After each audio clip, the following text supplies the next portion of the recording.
High বন্ধুরা, তোমরা সবাই কেমন আছো? আশা করছি ভালো আছো। যেখানে আছো সুস্থ আছো, আনন্দে আছো। আমিও ভালো আছি। আজকে এসেছিলাম একটা মন্দিরে, তবে মন্দিরটা খোলেনি এখনও। তো দেখি কখন খোলে। আর এই ভিডিওটা যদি তোমাদের ভালো লাগে তাহলে চ্যানেলটি সাবস্ক্রাইব করে দিও আর লাইক করে দিও। এখানে দুটো হাতির মূর্তি দেখতে পাচ্ছিলাম, যে হয়তো অনেকদিন আগে ফেলে রেখেছে, নোংরা হয়েছিল খুবই। হয়তো এটা মন্দিরেরই ফেলে রেখেছে, পুরনো হয়ে গেছে বলে। এখান দিয়ে রাস্তা আছে, এটা ওইখানে একটা মন্দির আছে, তো এখন যাব না সেই মন্দিরটায়, কদিন পর যাব। এখনও মন্দিরটা খুলেনি, তবে আমাদের সাথে আরেকজন দাদুও ওয়েট করছিল যে কখন খুলবে। তো টাইম তো আমরা জানি না যে কখন খুলবে, তো খুলুক, আমরা ততক্ষণে আশেপাশেটা ঘুরে দেখি। আমাদের সাথে তোমরাও দেখো।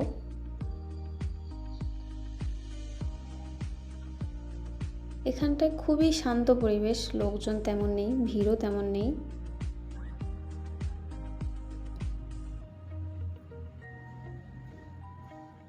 মন্দিরটার সাইডে একটা ঝিল ছিল বড়। ওই ঝিলটা খুবই বড়, এই ফোনে হয়তো ছোট মনে হচ্ছে, কিন্তু ঝিলটা অনেক বড়। ঝিলটার একদম শেষ প্রান্তে আরেকটা মন্দির আছে, সে মন্দিরটাও যাব পরে। তো এখান থেকে কিন্তু নন্দীহিল পাহাড় দেখা যায়। এখান থেকে নন্দীহিল পাহাড়টা দেখা যায়। 3টে পাহাড় আছে, তার মধ্যে নন্দীহিল পাহাড়টা দেখা যায়। তোমাদের দেখাবো সেই নন্দীহিল পাহাড়টা কোথায় দেখা যাচ্ছে। ওখানে 3টে পাহাড় দেখতে পাচ্ছ তোমরা এখানটায়, মাঝখানে একটা হচ্ছে নন্দীহিল। যাব এক সময় করে নন্দীহিল। আমি এখনও পর্যন্ত যাইনি নন্দীহিলে, কেমন দেখতে কি এখনও দেখিনি আমি। ফোনে দেখেছি, কিন্তু নিজের চোখে সামনাসামনি গিয়ে দেখবো সেটা এখনও হয়ে ওঠেনি। যাব এক সময়। মন্দিরের চারিপাশে খুবই পরিষ্কার, তবে একটা সাইডে একটু নোংরা ছিল। মন্দিরের থেকে হয়তো নোংরা জলগুলো করছিল বা অন্য জায়গা থেকে হয়তো আসছিল, আমি তো অতটা জানি না। এখানটায় খুবই জলের কষ্ট হয়, জল খুব হিসাব করে খরচ করতে হয়। দেখো, এখান থেকে দেখে মনে হচ্ছে নন্দীহিলটা খুবই কাছে, কিন্তু আমি যেখানটা এখন আছি সেখান থেকে ভালোই দূরে। যাব এক সময় করে। এখানে মেঘগুলো আমি সামনাসামনি যেমন দেখতে পাচ্ছি, আসলে কিন্তু ফোনে ঠিক তেমন উঠছে। এখানে সত্যি মেঘগুলো এরকমই দেখতে। এটাই সবথেকে বেশি ভালো লাগে আমার এখানে মেঘগুলো। সাইডে ঝিলটা তোমরা দেখতে পাচ্ছ হয়তো, অনেকটা বড়। এখানে গুনার তার দিয়ে বেড়া দেওয়া ছিল, ওই জন্য পুরো ভালো করে দেখতে পাচ্ছি না। সাইডে একটা রাস্তা ছিল, ওই সাইড দিয়ে গেলে আরও অনেক কিছু আমি দেখতে পেতাম, কিন্তু ওখান দিয়ে আমি যেতাম তাহলে আমাকে ফিরে আসার জন্য অনেকটা রাস্তা হাঁটতে হতো, ওই জন্য আর ওখান দিয়ে যাইনি। আর যাবো কোনো এক সময় পরে।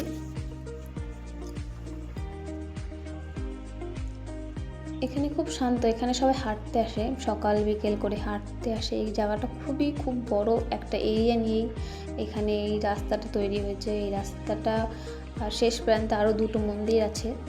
একটা মন্দির তো ঝিলের একদম সাথে। এই মন্দিরটা সিঁড়ি থেকে নেমেই ঝিল, খুবই সুন্দর দেখতে। এখানে মেঘ করেছিল, বৃষ্টি পড়ছিল হালকা, তো ওই জন্য বেশি দূর যাইনি, যতটা সম্ভব হয়েছে ততটাই দেখাবো। বেশি দূর গেলে হয়তো ফিরে আসতে পারবো না বৃষ্টির জন্য। আর এখানে ঠিক করে দাঁড়ানোর মতো কোনো জায়গা নেই। সেই এক হচ্ছে মন্দির, অনেকটা দূরে সেই মন্দিরটা, আমাকে এখন হেঁটে যেতে হবে। তার আগে যদি বৃষ্টি শুরু হয়ে যায় জোর, তো আমি তো পুরো ভিজে যাবো। দাঁড়ানোর কোনো জায়গা নেই এখানটাতে, যে একটু দাঁড়াবো গিয়ে, তেমন কোনো পরিস্থিতি এখানে নেই। আর ব্যাঙ্গালোরে তো একদিন বাদে বৃষ্টি হয়, বৃষ্টির কোনো ঠিক ঠিকানা নেই। সকালে গরম হলে বিকেলে বৃষ্টি। আর এখানে একটা গাছ দেখতে কাঞ্চন ফুলের গাছের মতো, কিন্তু এটা কাঞ্চন ফুলের গাছ নয়। এই গাছগুলো আমি আগে কোনো সময় দেখিনি, হয়তো তোমরা দেখে থাকবে, কিন্তু আমি দেখিনি। এখানে ঘর বাড়িগুলো খুবই দূরত্বে, একটা ঘর ছেড়ে অন্য একটা ঘর খুঁজতে গেলে অনেকটা হেঁটে যেতে হবে। এখানে একটা বাড়ি অনেক বড় একটা এরিয়ার জায়গা নিয়ে, খুবই শান্ত, তারা খুব শান্ত পরিবেশে থাকে, এটা সত্যি। তারা যেমন খুব সুন্দর দৃশ্য দেখতে পায় ঘরে বসেই, খুব শান্ত একটা পরিবেশে থাকে। আমরাও কত দূর থেকে এসে এখানে এই দৃশ্যগুলো দেখছি, আর তারা ঘরে বসেই দেখতে পাচ্ছে এই দৃশ্যগুলো।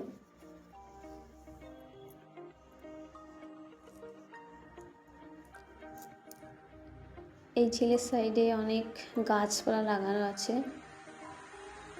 একটা ফল দেখলাম আমি এই গাছে, যদি এই ফলটা আমি ভাবলাম হয়তো খাওয়া যায়, ওই জন্য ভাবলাম ছিঁড়ে দেখবো গাছ কেমন কি ফল। পরে ভাবলাম যদি না কেউ বোকা কিছু বলে এখানে, ভাবলাম ছিঁড়েই দেখি কে কি বলবে, লোকজন তো নেই। তো এই ফলটা আমি ছিঁড়লাম, দেখতে কুলের মতো লাগছিল, মনে হচ্ছে না কুলটা পেকে গেছে, কিন্তু এরকম কিছুই নাই। ফলটা আমি দেখিনি আগে, তাই ভাবলাম দরকার নেই, ফেলেই দিই। এখানে দেখো গাছপালাগুলো কত সুন্দর, এখানে খুবই পরিষ্কার একটা জায়গা, মন্দিরের সাইডে মন্দিরটা দেখা যাচ্ছে।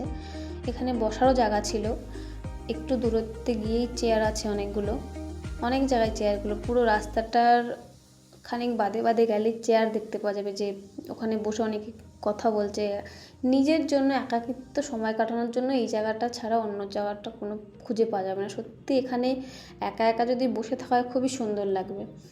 তোমরা দেখতে পাচ্ছ কিনা জানি না, এখানে একটা ছোট্ট দ্বীপের মতো আছে, নদীটার মাঝখানে একটা ছোট দ্বীপের মতো আছে, দ্বীপও বলা যাবে না, তবে ওইটার কি নাম দেবো আমি জানি না, তোমরা জেনে থাকলে বলো। দেখো এইটা হচ্ছে মন্দিরটা সিঁড়ি, যেখানটা আমি এখন বসে আছি। আর তো ওখানে মন্দিরটা আজকে পরিষ্কার করা হচ্ছিলো বলে মন্দিরটার ভিডিও আমি করিনি, আর ওখানে আমরা যেতেও পারিনি। এখানে খেজুর গাছ ছিল একটা, অনেক সুন্দর করে খেজুরগুলো পেকে আছে, আর এখানে নিচে যা জঙ্গল, খেজুর পড়ে থাকলেও দেখা যাবে না। এখানে অনেক সুন্দর, এখানে বেশিরভাগই গাছপালা। এটা হচ্ছে ব্যাঙ্গালোরের চাষের জমি। আমরা ওই আঙ্কেলটাকে বলছিলাম যে আমরা কি নিচে নেমে একটু দেখতে পারি, ওই আঙ্কেলটা আমাদের ভাষা বোঝেনি, তাই উনি কী বলবে উনিও বুঝতে পারেনি, আর ওনার ভাষাটাও আমরা বুঝতে পারিনি। এখানে গাছে খুব সুন্দর কাঁঠাল ধরে আছে। এখানটাতে অনেক ধরনের সবজি, ওলকপি, বাঁধাকপি, ফুলকপি, পালং শাক, অনেক ধরনের সবজি চাষ করা হচ্ছিল। এখানে বেশি সমস্ত চাষের জমির মাটিগুলো লাল কালার হয়, মাটির সাথে অনেক পাথরকুচি, বালিকণা আছে, ওই জন্য মেবি হয়তো লাল কালার। মাটির কালারটা যেখানে যাবে সেখানেই লাল। এখানে জল রিজার্ভ করে রাখা হয় অনেক, এখানে বেশি খুবই কম, আমি এখানে দেখিনি যে এখানে কোনো মোটর বা স্যালো মেশিন আছে। এখানে দেখেছি যত জল ওনারা আগে থেকে বড় একটা সিমেন্ট দিয়ে অনেক বড় চারকোনা করে জল ধরে রাখার জন্য স্ল্যাব বানিয়ে রাখে। তো এখান থেকে আমি নিচে নেমেছি, যেখানে মন্দিরের রাস্তাটা, ওখান থেকে আমি নিচে নেমেছি। এবার সেখান দিয়ে আমাকে উপরে উঠতে হবে, উঠতে পারবো কিনা জানি না, তবে চেষ্টা করি। নামার সময় তো খুব সুন্দরই নেমে গেছি, ওঠার সময় বুঝতে পারছি যে কেমন লাগছে। তো উঠিনি, তারপরে আমি বলবো এখানে উঠতে সত্যি খুবই কষ্ট, ভাবলাম তো পড়েই যাব, তো ভাগ্যিস আমি ভালো করে উঠে গেছি। এইটা হচ্ছে মন্দিরের সেই রাস্তা, এটা হচ্ছে সেই নিচে জমিটা। দেখো খুবই খাড়া ঢালু, তো ওই জন্য একটু অসুবিধা হচ্ছিল, তো উঠে গেছি, সমস্যা নেই। দেখো মন্দিরের সাইডে, ঝিলের এক সাইডে খুবই কচুরিপানা ছিল, ওখান দিয়ে জল তো দেখাই যাচ্ছিল না। এইটা হচ্ছে ব্যাঙ্গালোরের নারকেল বাগান। দেখো শুধু নারকেল বাগান বলাটা ভুল, এখানে নারকেল বাগানে সবজিও চাষ করা হয়, নারকেল গাছও আছে আবার সবজিও আছে, নিচে অনেক ধরনের সবজি চাষ করা হচ্ছে। আর এখন যেখানে আছি সেটা হচ্ছে ওই মন্দিরের অপর সাইডে আছি, অপোজিট সাইডে, দু সাইডে, মাঝখানে হচ্ছে ঝিলটা, দু সাইডেই রাস্তা। আর এটা হচ্ছে সেই নারকেল বাগানের নিচে কত ধরনের সবজি চাষ করা হচ্ছে, পালং শাক আছে, ধনেপাতা আছে, তার সাইডে আবার রেল লাইন আছে যেখান দিয়ে ট্রেন যাচ্ছে। এখানে আজকে খুবই ভিড়টা কম ছিল, আমি আরেকদিন এসেছিলাম তো এখানটাতে খুবই ভিড় ছিল, আজকে একটু ভিড় কমই ছিল, নেই বললেই চলে এখানটাতে। এখানে জমিগুলোর মধ্যে সরু সরু পাইপ ফেলে রেখেছিল, ওইটা দিয়ে জল যাচ্ছিল, সরু সরু পাইপগুলো রেখেছিল সবজির মধ্যেই, যাতে ঠিক টাইম মতো পর্যাপ্ত জল দিতে পারে।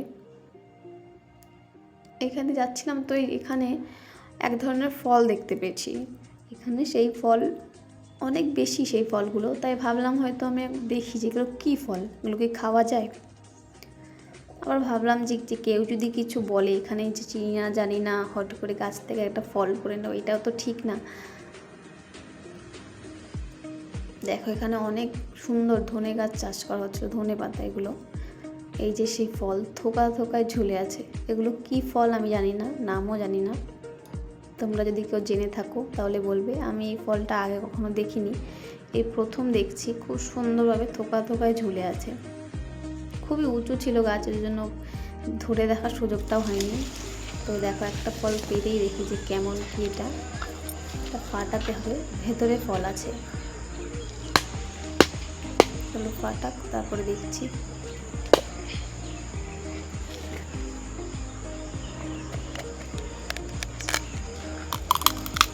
দেখো কত সুন্দর ভেতরে ছোট ছোট ফল,